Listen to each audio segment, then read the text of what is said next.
हजारों साल से बिना रुके बिना थके आप सभी का बच्चों की तरह पालन पोषण कर रही हूँ।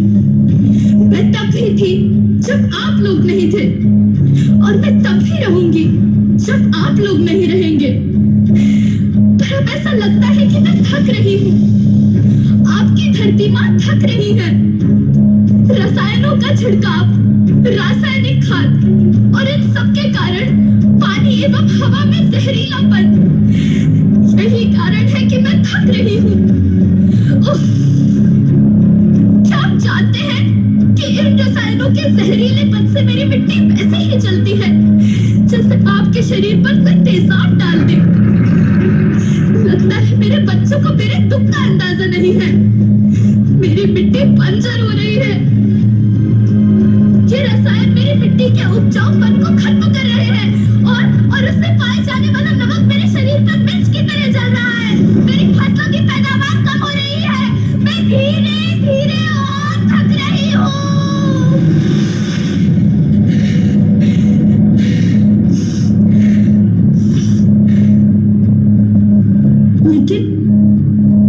लेकिन अब मुझे याद आता है कि पहले मैं बहुत सुंदर थी, बहुत प्रसन्न थी, हमेशा हंसती थी।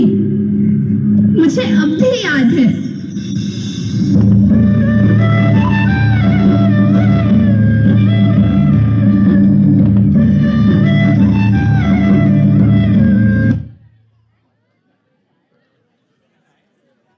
सुंदर क्यों ना होती, मुझे तो सुंदर होना ही था, क्योंकि बीते जमाने में आप मेरे बच्चे ही तो अपनी माँ के रखवाले थे।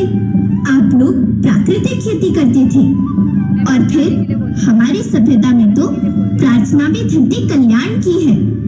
ओम द्यौ शांति, अंतरिक्षः शांति, पृथ्वी शांति, औषधयः शांति, वनस्पतयः शांति। ओम शांति शांति शांति।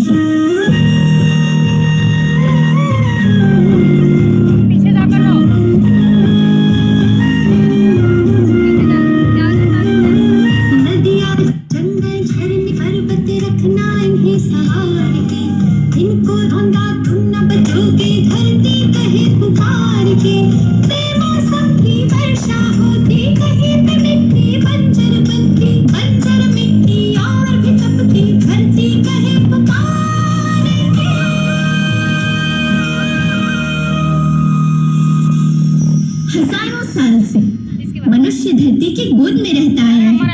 लेकिन आज मैं आपसे पूछती हूँ कि आपने इसके बदले धरती माँ को क्या दिया?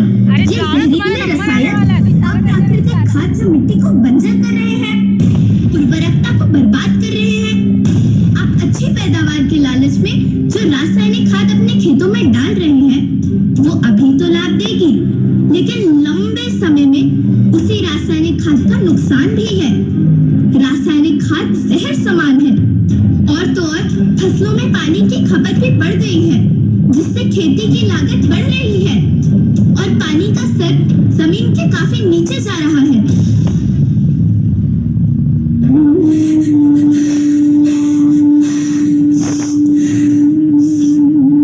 बच्चों, मैं तुम्हारी माँ हूँ। मैंने तुम्हें सुख से जीने के लिए पर्याप्त संसाधन दिए हैं, पर तुम्हारे लालच की पूर्ति के लिए नहीं दिए।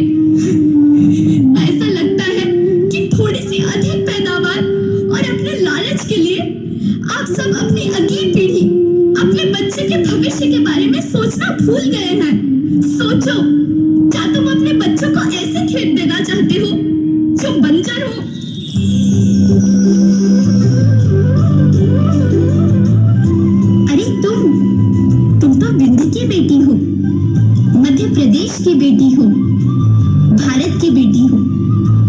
आओ तुम ही मेरे बच्चों को कुछ बताओ। धरती माँ, हम तो अपने विंध्य के सवे जनन का केवल इतने कहे चाही थी कि प्राकृतिक खेती या समय के माप बन चुकी है। प्राकृतिक खेती या उद्देश्य के साथ होत है कि जौने जमीन और हमरे मिट्टी की उर्वरकता बनी रहे। हम सबका प्रकृति के साथ मित्र जैसा व्यवहार करे चाहिए। हम अपना से आने वाली पीढ़ी की तरफ से यह विषय का ध्यान देके सुने और देखे की विनती करी थी। अभी न संभले मेरे बच्चे तो फिर तुम पछताओगे। नेचुरल फार्मिंग न हुई तो हाथ धरे रह जाओगे। माँ का शोषण कौन है करता, कौन है मिट्टी शहर से भरता। जब से जैविक खाद को छोड़ा, खुशहाली से नाता तोड़ा। अभी न संभले मेरे बच्चे तो फिर तुम पछताओगे, तो फिर तुम पछताओगे। लेकिन धरती माँ, आपको सुरक्षित और प्रसन्न रखने का उपाय क्या है? एक ही उपाय है, धरती एक, परिवार एक, भविष्य एक। इस मूल मंत्र को आत्मसात कर लो। प्राकृतिक संसाधन को बचाओ, प्राकृतिक खेती को अपनाओ और परंपरागत देसी पद्धति से जैसे गो आधारित उत्पाद, जीवामृत, बीजामृत, पंचगव्य, गोमूत्र, छाछ का उपयोग करो ताकि मिट्टी की उत्पादकता बनी रहे। याद रखना, मैं माटी हूँ, माँ होना मेरे नाम में बसा है।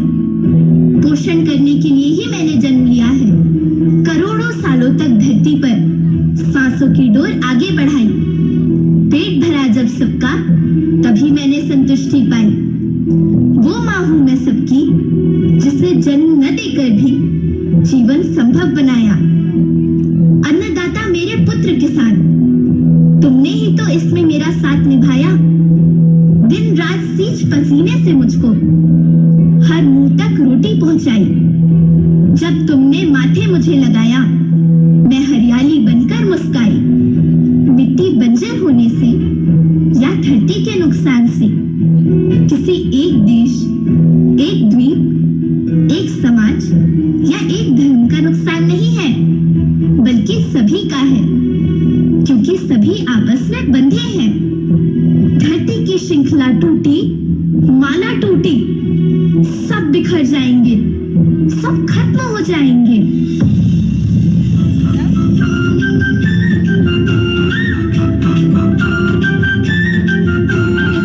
धरती एक परिवार के जैसी, सबका भविष्य है केवल एक। धरती एक परिवार के जैसी, सबका भविष्य है केवल एक। बचेगी धरती, सभी बचेंगे, जीवन पथ की मालाएं, अरे जीवन पथ की मालाएं। हीरा माणिक पन्ना मोती, माला सबके रूप में। हीरा माणिक पन्ना मोती, माला सबके रूप में। बचेगी धरती, सभी बचेंगे, जीवन पथ की मालाएं, जीवन पथ की मालाएं।